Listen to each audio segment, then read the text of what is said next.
So in this lecture, students will be discussing about synchronous system characteristic. So as we all know, each data is always stored in latch state with bistable register and with reference to clock. So the delay component that makes up general synchronous system are composed of following blocks: memory storage element, logic element, and clocking circuitry and distribution network. So together this is known sometimes as data path. So this is how delay is calculated for a overall clock signal.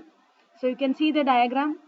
So time period, or you can say the clock signal frequency is equal to 1 upon t period, which is equal to tc to q delay plus interconnect delay plus combination logic delay plus you can say setup time for this d flip flop plus some time margin we are leaving, so that even though some variation occurs, then also the logic will work properly. So that is called t skew, extra time we are adding. So this is how race condition occurs. So the race condition occurs if a signal is latched within the first register, propagates through the logic element, and is also latched within the second register during the same stage of clock that activated the initial register. So thus, to avoid race condition, the local path delay must be chosen such that for any two sequential adjacent register in a multi-stage data path, the data signal must arrive and be the latched within the final register before the earliest data signal generated by the next clock pulse arrives. Right? So it means what they want to say, if let's say at first rising clock age, this data is latched, then same rising age, the data should not be latched in the second register, otherwise it will be wrong data latched. So that is what is race condition. So wrong data latching that is sometimes occur, that is called racing condition. So now here this diagram explain setup time, right? So you can see here कि before the arrival of clock, data must be present and must be stable at the D input. Then only it can be transmitted with reference to clock. That is called setup time. Similarly, after the clock is available, data must remain stable at the D input for the faithful transfer of the data. So that is called hold time. So setup skew and hold skew help you to set the setup and hold time in the you can say a logic.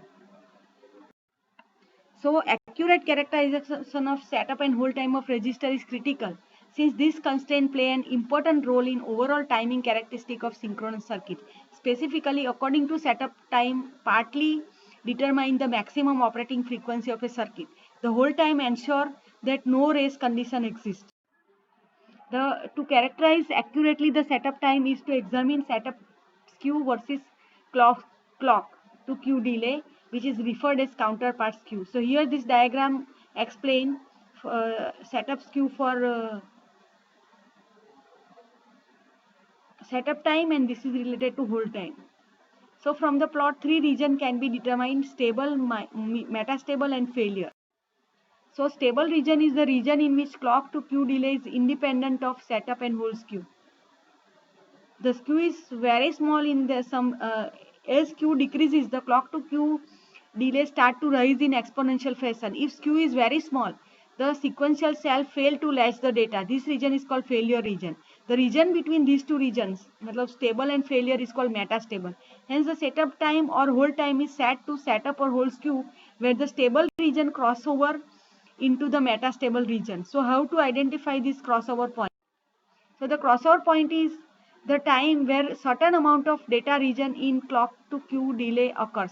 It is a point where sum of setup skew and clock to Q delay is minimized. So normally setup and hold time characterization is carried out independently. Since the first plot does not consider the effect of hold skew and second plot does not consider the effect of setup skew.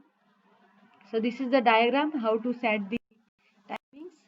So now reasons for getting clock skew. So there are various reasons. First reason is difference in the path length from source to various things. Another is difference in delay of active buffer within the clock distribution network.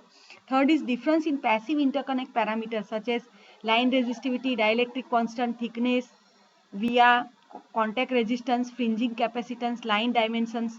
Then difference in the active device parameters such as MOS threshold voltage, channel